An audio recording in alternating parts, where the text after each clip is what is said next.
Saudari-saudaraku yang terkasih, berjumpa kembali bersama saya Romo Antoro dalam Renungan Harian Sabtu 12 November. Hari ini kita bersama seluruh gereja Katolik memperingati Santo Yosafat, uskup dan martir. Semoga kita bersama keluarga dan komunitas kita di akhir pekan ini selalu dalam keadaan baik, tetap sehat dan bersemangat. Hari ini kita bersama-sama akan merenungkan Injil Suci menurut Lukas bab 18 ayat 1-8. Marilah kita mengawali renungan kita dengan tanda kemenangan Kristus. Dalam nama Bapa dan Putra dan Roh Kudus. Amin. Pada suatu ketika, Yesus mengatakan suatu perumpamaan kepada murid-muridnya untuk menegaskan bahwa mereka harus selalu berdoa dengan tidak jemu-jemu.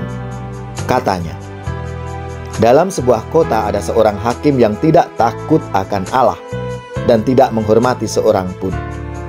Dan di kota itu juga ada seorang janda yang selalu datang kepada hakim itu dan berkata, "Belalah hakku terhadap lawanku." Beberapa waktu lamanya hakim itu menolak. Tetapi kemudian ia berkata dalam hatinya, "Walaupun aku tidak takut akan Allah dan tidak menghormati seorang pun, namun karena janda ini menyusahkan aku, baiklah, aku membenarkan dia, supaya jangan terus saja ia datang dan akhirnya menyerang aku." Kata Tuhan, "Camkanlah apa yang dikatakan hakim yang lalim itu. Tidakkah Allah akan membenarkan orang-orang pilihannya yang siang malam berseru kepadanya? Dan adakah ia mengulur-ulur waktu sebelum menolong mereka? Aku berkata kepadamu, ia akan segera membenarkan mereka. Akan tetapi jika Anak Manusia itu datang, adakah ia mendapati iman di bumi?" Demikianlah sabda Tuhan. Terpujilah Kristus. Saudari-saudaraku yang terkasih, hari ini gereja mengenang Santo Yosafat, uskup gereja Katolik Yunani Ukraina abad 17. Selamat dan profisiat untuk gereja, paroki, lembaga-lembaga, dan saudara-saudara yang pesta nama Santo Yosafat. Semoga semangatnya memberi inspirasi dalam hidup dan karya pelayanan kita semua. Santo Yosafat berjasa besar mempersatukan umat beriman. Khotbah-khotbahnya telah membawa banyak orang kembali ke pangkuan gereja. Ia adalah rasul ekumenis yang bekerja keras penuh cinta dan pengorbanan, serta mengalami kematian amat keji, yaitu diserang, dibantai, dan jasadnya dibuang ke sebuah sungai oleh para musuhnya pada tanggal 12 November 1623. Dalam bacaan yang pertama, Rasul Yohanes sungguh bersuka cita karena para muridnya melakukan tindakan kasih tanpa pandang bulu. Katanya, "Saudaraku yang kekasih, engkau bertindak sebagai orang percaya di mana engkau berbuat segala sesuatu untuk saudara-saudara, sekalipun mereka adalah orang-orang asing." Inilah kualitas hidup yang harus menjadi ciri khas pengikut Kristus. Mengasihi siapa saja, bahkan mereka yang membenci kita. Inilah keagungan ajaran cinta kasih sebagaimana diajarkan oleh Yesus untuk kita semua. Dalam Injil, Yesus memberikan perumpamaan tentang hakim yang lalim dan seorang janda. Kalau seorang hakim yang lalim saja mempunyai hati untuk membela si janda, padahal dia terkenal sebagai orang yang tidak takut akan Allah dan tidak pernah menghormati orang lain, maka kita semua sebagai pengikut Kristus seharusnya lebih baik dari hakim yang lalim itu, karena kita mempunyai Allah yang jauh lebih baik lagi. Allah kita adalah Allah yang maha baik.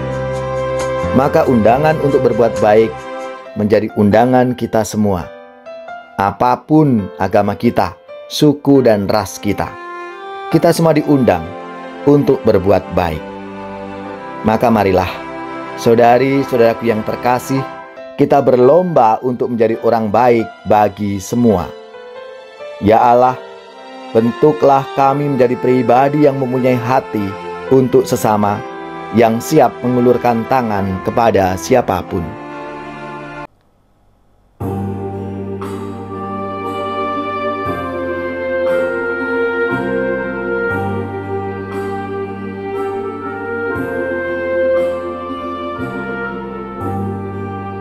Andaikan aku pahami bahasa semuanya,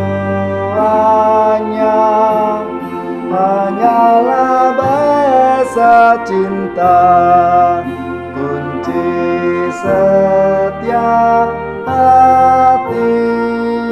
Ajarilah kami Tuhan bahasa cinta kasih.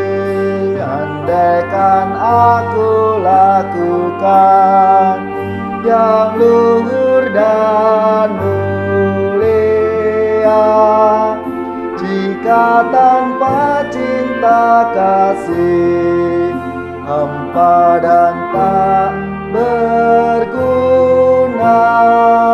Ajarilah kami Tuhan bahasa cinta kasih. Andaikan aku dermakan segala harta milik, hanya cintaku yang mampu membahagiakan orang. Ajarilah kami Tuhan bahasa cinta kasih. Cinta itu lemah lembut, sabar dan murah hati, tidak cari keuntungan, tidak megahkan diri. Ajarilah kami Tuhan bahasa cinta kasih. Saudari-saudaraku yang terkasih, marilah kita siapkan hati kita untuk menerima berkat Tuhan. Semoga saudari-saudara sekalian, keluarga-keluarga, komunitas kita, orang-orang yang kita doakan, mereka yang sakit, yang menderita, seluruh tugas, belajar, pekerjaan, usaha serta karya pelayanan kita dibimbing, dilindungi dan diberkati oleh Allah yang Maha Kuasa, Bapa dan Putra dan Roh Kudus. Amin.